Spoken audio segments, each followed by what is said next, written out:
Okay, one of the nicest guys we had here was the guy who predicted that algorithms will basically determine what we do in industry. What's your name? My name is Sean Morley. From which company? I'm the founder of Quid. Okay, what does Quid, how do you spell it? QUID, like the British pound. Quid, okay.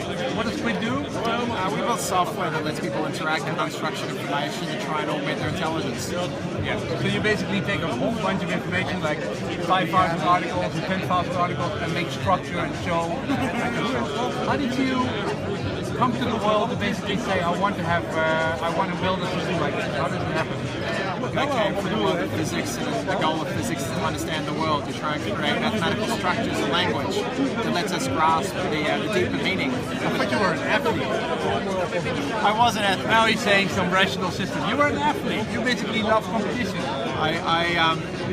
I grew up running track, and I spent most of my time at the track as a kid, and that definitely had a competitive aspect. Now I kind of find that in the world of business. So. Yeah, and then you went to science, and then you basically told the story how Iraq inspired you to come up with patterns in complex organizations. How did you do that?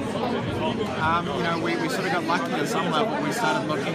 We had a belief that if we looked at data on a very, very messy system like Iraq, if we kind of looked at enough data, the mathematical pattern would emerge, and we were right. And it was a straight line. What was that line? Well, that's a line. It's a straight line on a log-log graph. So it's known as a power law distribution.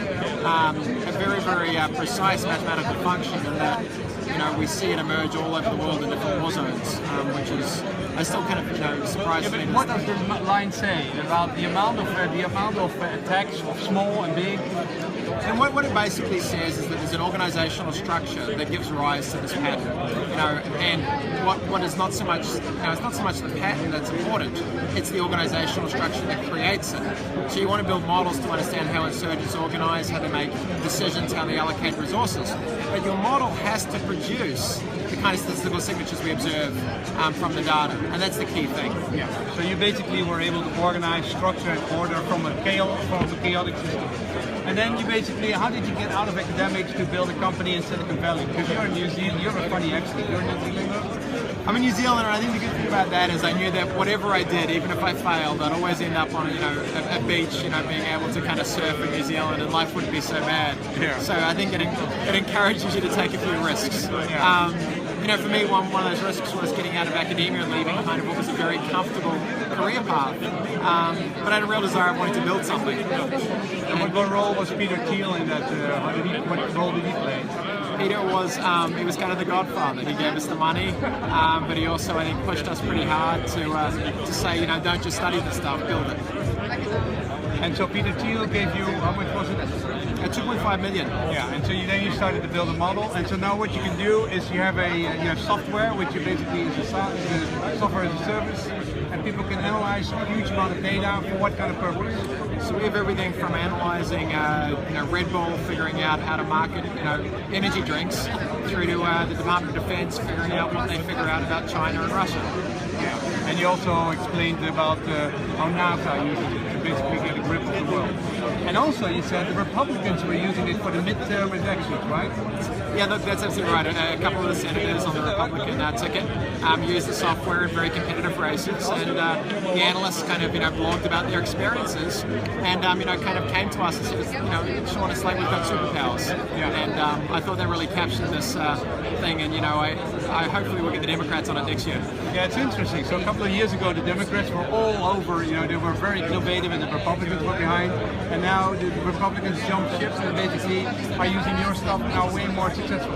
Yeah, what I think the Democrats managed to do was to do the numeric analysis, the micro-targeting, the stuff based on numbers. The Republicans have always been pretty good at storytelling, and so I think using this kind of software allows them to tell stories that are a little more targeted, a little more accurate. It allows them to navigate a more uncertain space.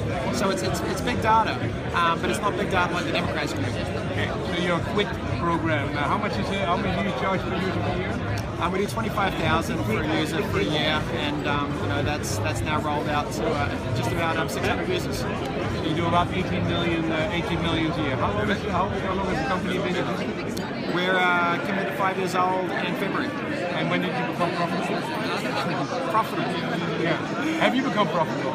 No, look, we've still got a massive, look, we're a Silicon Valley company. Okay, yeah, of course. Stupid. Why do I ask it? How much money did you raise though? We've raised about $22 million. And so, look, the goal of venture capital is to run, with around 65% of our expenses are R&D. So we put 65%, a company like Facebook is at 16%. Yep. So we've got a massive R&D spend, and we're going to continue that for the next couple of years. We just scratched the surface on artificial intelligence. Because if you have 1,000 people using your software, or 10,000 people, you can basically scale the company pretty well. Yeah, exactly. So, we know once we get software that does really, really magical things, that starts to replicate certain aspects of the human intelligence, we're not going to have a problem selling it. So, that's so 6 years old, are you bored yet already? Are you already completely overwhelmed, or how do you feel? We're coming up to 5. You can ask me again at 6. I definitely have inklings of, my love is definitely in building the technology. Now we're in the phase of building the company, so it's a different set of challenges. Ask me in a year, I might have more interest in building technology again, but for now, loving the company. Can somebody use your software for 30 days? How does it work? Yeah, we do have some options. We basically give an opt-out, and so you can use it for 30 days. You will pay, but you can opt out at 30 days if you don't like it. And we've given that, and there's been very, very high percentages of people who continue on. Small. 600 people. If you have a couple of thousand people or 10,000 people, you trying it out. How do you get to the next 10,000 people? Well, it's unclear. So we think there are 10,000 people that will use this in the world as it stands. And that's going to give us $250 million of revenue recurring, which is a great place to be. After that, we can kind of think of what the next steps are. But we're not designing something for tomorrow to be used by millions. Frankly, there's not that many people in the world that have the fidelity of dealing with high-dimensional data or the kind of the upside if they do it. Yeah. But you have a fundamental difference between normal human beings and experts. And you think you want to help experts become more productive. We want to help people that have to deal with difficult problems, get the data in a way that helps them understand that world. If you've got $1 billion problem that you need solved, and you've got a team of people, they should probably plug into Quid because they're going to perform better. So, that was it. This is not for you, this software. You will never be able to use it, but smart people will solve very big, complex problems because of this software. Follow him, quid.com. Quid.com. Thank you.